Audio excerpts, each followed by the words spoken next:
Hi, so part three of the content this week, we're lucky to be joined by Megan Sharp from the University of Melbourne, and we're looking at a different kind of struggle in the DIY scene around gender, and it's based upon the paper that's one of the readings this week that Megan and I wrote together called that uses the concepts of defiance, labour, and reflexive complicity. So thanks for joining us, Megan. Can you tell us a little bit about yourself and your research? Yeah, of course. Thanks for having me, Steve. So I was Steve's PhD student at the University of Newcastle, and now I work at the University of Melbourne. And my PhD really looked at the ways that queer people find spaces of intimacy in punk settings and spaces. And in that, I was really interested in the ways that gender and sexuality play out as struggles over kind of scarcity and resources in that. So I used Bourdieu quite a lot to think about the ways that punk, which imagines itself to be largely emancipatory, has some rules and regulations that kind of follow those narrow social structures that are in more mainstream scenes as well, or just in mainstream life. So women, queer people, trans people, people of color, all really find themselves at odds with the dominant idea of what it means to participate in punk and to find value in punk. And the other thing I was really interested in was their joy. What kind of joy do they find in those scenes? Yeah, the pleasure and yeah. Yeah. So kind of basically like the previous section, these kind of scenes have these kind of ideas about what kind of politics they have, and they tend to be seen as progressive and emancipatory and anti-consumerist, anti-capitalist kind of stuff. But there's even debates within them about how much of that kind of thing they are. But what we're talking about here is a little bit different in that sense. It's not really about the definitional understandings of what punk or DIY is. It's actually kind of a real kind of hypocrisy in a way of something that's meant to be a progressive space seems to be structured in all this kind of patriarchal way that, for a long time has been largely ignored. So we developed in that paper these concepts, but I will say too that this paper that we wrote together came out of both of our research. So you were doing a PhD, I was doing my own kind of smaller project up and down the East Coast that you were research assistant on. And you noticed some things that were coming out of both of the projects that we based this paper around. So one of them is a notion that we kind of conceptualize around this idea of defiance labor. So what's that? So I think when we were trying to formulate, we were trying to work out what kind of labor women do, particularly, from my research, it was queer women, but women more broadly, what kind of labor are they doing to resist and to challenge some of the ways that they're oppressed in punk? And we couldn't quite find an appropriate labor that had already been named, right? So we were thinking, because the ways that they resist is very almost like with hostility, that it's seemed to be in a lot of our research that women are less likely to be subtle or passive in situations where they feel overtly challenged about their inclusion in the scene or whatever. So they'll often say things like they'll have a go, right? They'll have a go at dudes for being sexist, and that is in itself is a form of labor that's emotional, of course, but it doesn't involve any monetary idea, which is what we wanted to kind of lean out of emotional labor and think more about. Well, they're getting angry and they're resisting this kind of gender stereotyping and gender depression, and they're really actively pushing against that in a way that's actually speaking out to it, even though there is risk in doing that. Yeah, and the emotional labor kind of has a kind of sense of placating people in the concept where this is not placating people. No. And emotional labor is kind of becoming popular understandings outside of sociology, a little bit more about kind of educating people about gender and stuff like that. And that's kind of going on here, but it's not like, this kind of friendly education. It's like, fuck you, you should know about this. Stop being sexist. This is the kind of labor that's going on here. It's not, care work in that sense. It's defiance. Yeah, it's also like this idea with emotional labor that women are supposed to be motherly and nurturing and like kind of, Yep. understand that men might not know and give them more space. Whereas this labor is more like, we're not your mums. Like, we're not here to educate you. We're not here to make you feel better about not knowing stuff. Like, figure it out. Yeah, grow up. Yeah, yeah. Yeah. So at the same time, though, we found these kind of instances that we'll go into some examples of young women doing this defiance labor. We also found what we then called reflexive complicity done by both men and women. So tell us a little bit about that, what that means. Yeah, so we kind of noticed in a lot of our data that that's between men and women, and we didn't have any gender non-conforming or non-binary people participating in the research, and that's why I think we didn't talk about gender non-conforming people in such a way, but we could do that in the future with a different study. So one of the things that we kind of noticed was the ways that men mostly, but also some women, acknowledge that there's this problem in punk, the problem of women feeling like they can't participate, as full and active members of the punk scene. Acknowledging that that's, been a problem for a really long time, but separating themselves from the masses, which are people who might not even realize that that's a case. So these people kind of went, look, at least I know there's an issue. Yeah. I might not do anything about it, yeah. but I know that there's a problem, and that makes me different to other punks. Yeah, that's right. Yeah. So they're kind of, knowing about the problem, not doing much about it. And actually, some of the ways that the men talked about it, the knowing about it didn't really lead to any action. It was just a kind of ambivalence. Yeah. So, yeah, but it was like, that thing about,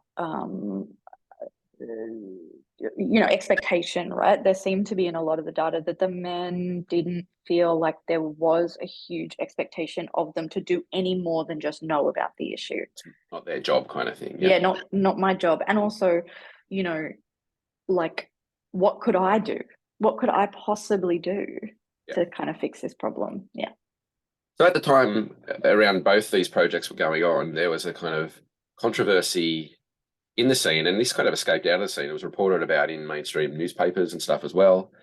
There was a book, Noise in My Head, released that Jimmy Kritzler, a kind of key figure in scene over years, wrote, had 50 different bands in it that he was into, and like it was largely female free. And there was a response written by the artist then known as Pikelet, Evelyn Morris, and they heavily criticized that. It kind of blew up in all the blogs and the discussion boards. But what came out of that was really interesting in the sense was this project called Listen, Listen, Listen that quite prominently started to kind of address some of these issues in public. So bringing it out of the pubs and the gig venues and just kind of just discussing this stuff. And yeah, as I said, it was kind of stories about this stuff, I think, in The Guardian and stuff like that. So I'm just kind of flagging it there, and people interested in that can go and check that stuff out. We'll just kind of keep getting into our project now. And I wrote about this at length in one of the readings for this week as well around the gender struggle stuff. So if you want to look back at that, I don't think Listen, Listen, Listen exists anymore, does it? No. Okay, so let's talk about our research data. So in this instance here, we're talking to Chris. I think this was in my project. He's kind of talking about how he's come to understand a little bit about the gender issues. But yeah, what do you want to tell us about this one? Yeah, so this was kind of a common thing that some of the guys that you'd spoken to expressed, I guess, this way of saying, yeah, there's not a lot of women. We know there's kind of not a lot of women, right? But like the women that are part of the scene are like super tough, and they're really rough. They're really like almost adhering to masculinity, like all the norms of masculinity, and that kind of legitimated them in the scene. So if they could, the more masculine, traditionally masculine that they could be, the more legitimacy they were given in that scene themselves. So women who were feminine, women who were maybe more stereotypically girly, Yep. were seen to be not as, or either invisible and not serious, or they had ulterior motives for kind of being in the scene, maybe that it wasn't real, there wasn't something authentic about it. Yeah. They're like a noisy, rough, raw punk band. They weren't girly at all. So even like at the gender differences here is like using a very binary kind of logic to do so. Yeah. Yeah, and pretty common thing. And an interesting thing about this quote too is the way that he sees he's kind of talking through the eyes of his female colleague here, not his own. They're kind of almost displacing the responsibility of it, by one degree of kind of separation or something. Yeah. That happened a lot, didn't it, in the data collection, where most of the men were like, oh, I've had so many conversations with my women friends about this, and here's what they say, rather than just saying what actually those guys felt like themselves, which I thought was interesting. One of the things I found really interesting too is the way that then men in the scene kind of, I won't say justified or legitimized sexist hierarchies or relations, but kind of just shrugged their shoulders in a way and kind of went, well, culture and society sexist, so of course this is going to be sexist too. What did you kind of expect? That's the world.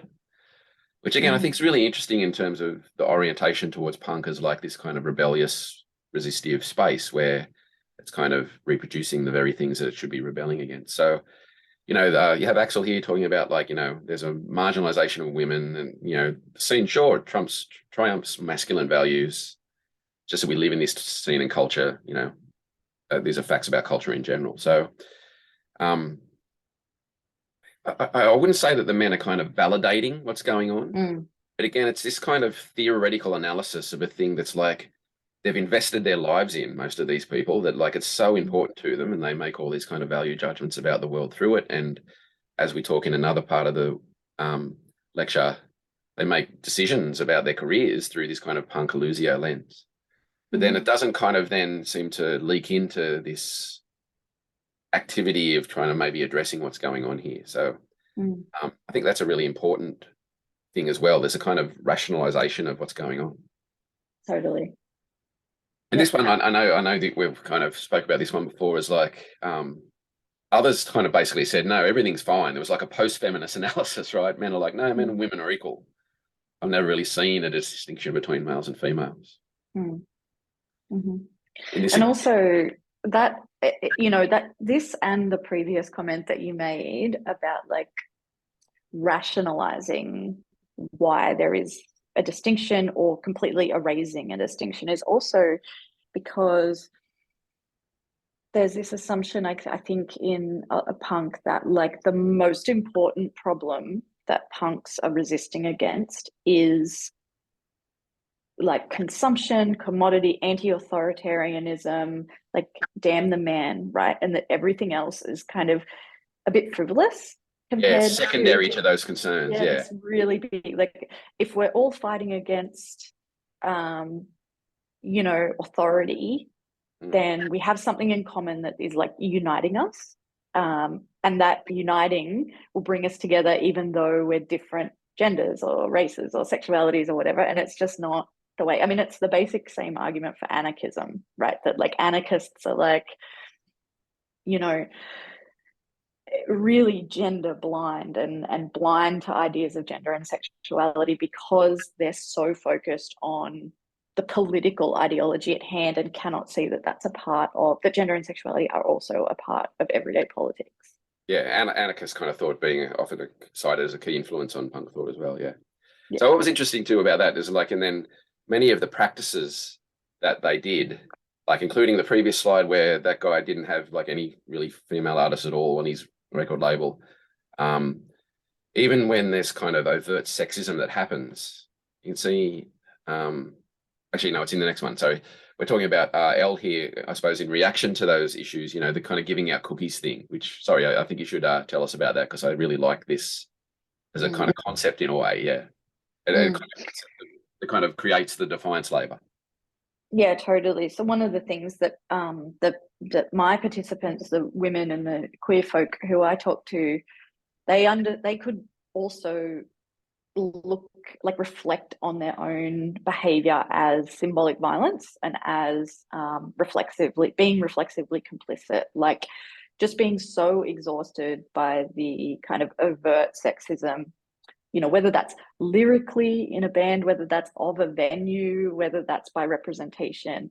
It all kind of builds up. And then, Elle sort of talks about, like other participants talked about, feeling like your ability to even understand behavior as going above and beyond, like, they were willing to give out cookies for the bare minimum, and then they reflect back on that and go, why am I making this guy feel better about doing literally just what is like human decency? So giving out cookies here is kind of just a kind of like a metaphor for a reward of like sort of valuing someone for just not being a dickhead, basically. Yeah, totally. Oh, you didn't push me over, or you didn't kick me, so you're a good guy. Or you didn't say to me, I think you're a great drummer for a girl, kind of thing. Yeah, totally. Yeah, Yeah, totally. So you're one of the good guys. You're doing something, right? Yeah. And all the women talk about how they've had moments where they go, oh, I shouldn't have said that to that guy, because that actually was nothing. Yeah. And so this relates to we spoke to Julia Coffey about the kind of stuff going on in hospitality industry that we're also talking to you as well in the course about, like, what happens in these situations as a kind of experience of being female in the world is kind of brought into this situation as well. And those kind of skills, or the kind of habitus, for want of a better word, relates to that, how people then make these decisions and kind of protect themselves and evaluate what's risky and what's not. Yeah. Okay, so this was the kind of bit I was going to talk about before. Like, here's a kind of good example of reflexive complicity, I think. And this is Chris, who records a bunch of bands. He was recording this band that he kind of described as like a Blink-182 thing, and he was saying that as a pejorative, like it's a kind of commercially, young males pop kind of thing. And there was some kind of shitty sexist lyrics in there, and like, he was just like, I didn't like it, but I didn't say anything. Like, what's the point? They're just kids. They'll learn when they get older. I'll cross that bridge when I come to it if they ever come back, kind of thing. So you can see there he's quite happy to point out that the kind of issues about authenticity, like, they're not a great band. They're like Blink-182, but like, is this kind of leniency and ambivalence around their young men, and they'll learn. And he kind of takes his older paternal position and kind of therefore passively lets them off the hook in a way, in terms of, that record comes out and there's a sexist record in the world, right? You didn't stop it. So these kind of little modes of difference, I think we call them in the paper, and other things, kind of distancing ways to kind of reduce their kind of accountability, I suppose. Again, rationalize it is kind of how I put it before. Yeah. And this is another example. I think this one's from my research as well. This is a guy that had a really successful label that's kind of broken out of the East Coast kind of scene in a way. It's kind of has distributing all across the world, London and other places now. And I was asking him directly about it, and he was just like, oh, I haven't really thought about it that much. He kind of asked a rhetorical question to himself. Is it my responsibility to present more female artists? Maybe it's yes. But then he kind of, reverts back to his own taste here. Like, so while they all kind of overtly talk about a politics in it, when they don't want to talk about politics that they're not that into, they'll revert back that it's just about creativity and taste in the end. And I predominantly release these things that I get excited about. Then he kind of questions, perhaps I need to consider my responsibility in this kind of stuff. That example, I think, is a good example. I think that label did actually release some more female-oriented music later on, and even kind of started releasing Indigenous bands and stuff like that as well. I'm not saying that was a kind of point where he started thinking about that and changed his mind or whatever, but definitely that label changed in the years afterwards a little bit. So there is kind of sometimes where these men do progress, but for the most part, as our data kind of overwhelmingly shown, there was kind of much more reflexive complicity than progression. So these are kind of good examples, I think, of some of that gendered symbolic violence that you were talking about. Do you want to kind of take us through these examples?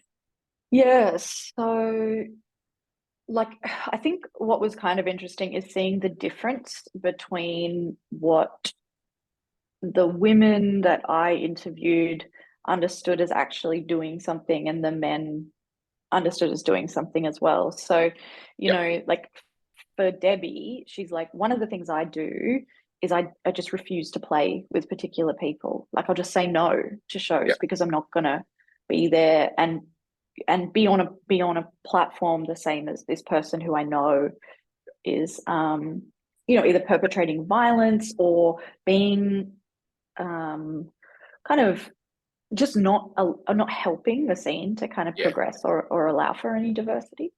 Yep. And then Jemima talked about, you know, performances of femininity as well. So, you know, not wanting or being told to smile more, which is like Yeah. such a trope of femininity in the world broadly. Like, why don't you just give us a smile, love? Or you should smile more, or whatever the thing is. Like, even in punk, we're still, as women, expected to perform femininity in really rigid kind of ways.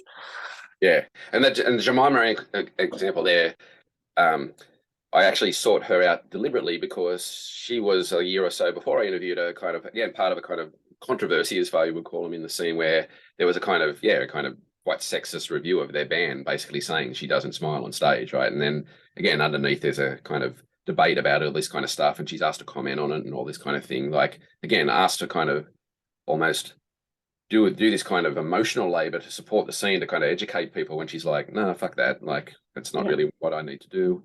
Yeah. You know, And a lot of that aligns with respectability politics, right? Like the women in the scene are often expected to be nice and be kind and be generous and yep.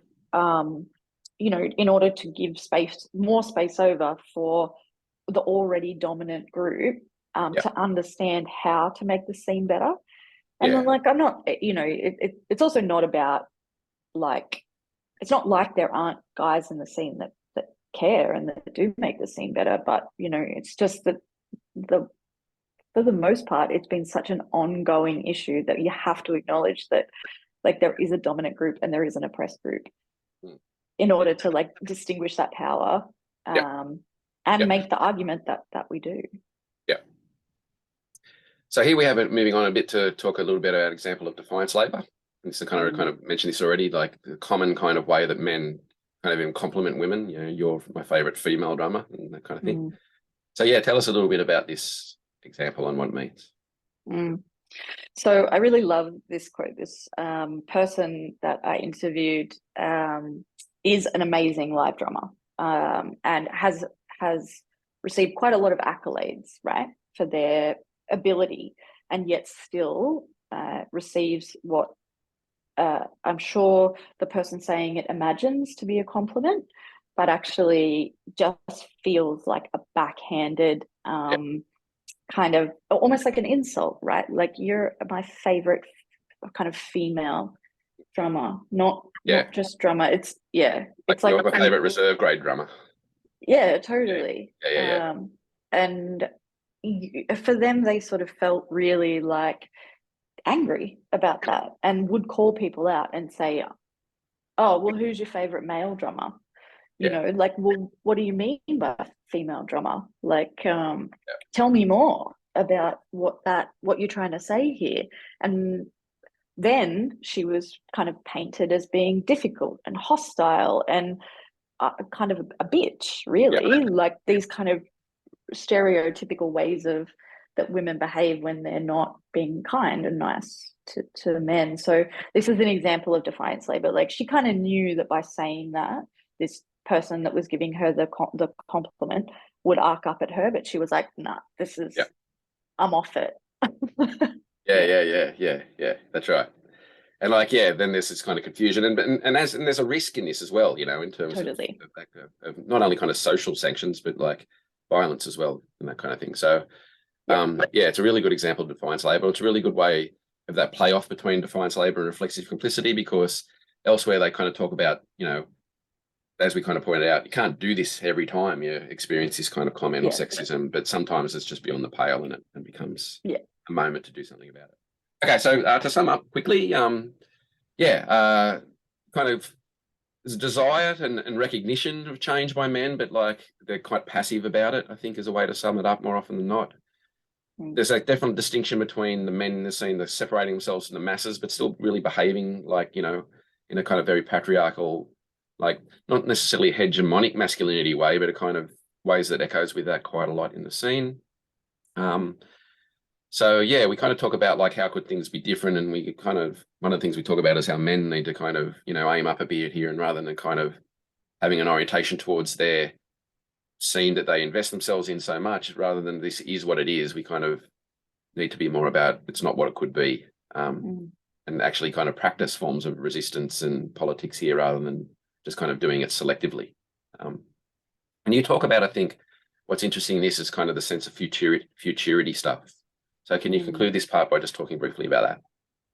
Yeah, totally. I think that there's a real, I mean, one of the values of punk, and I would say a broad ethic in punk, is that people are aiming to create worlds where they belong and they have community and they have solidarity with each other. All of those things are really core to how punk has stayed such an important part of subcultures, particularly for young people.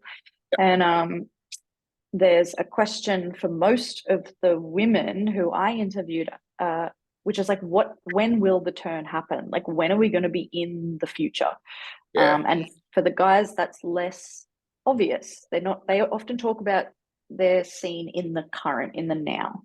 And I think real change in punk could potentially come from people, those who are dominant in the scene, thinking more about, well, what do we want in the future, and how can we do a little bit more labor now to get to the point where things are going to be not only more inclusive, but just cooler.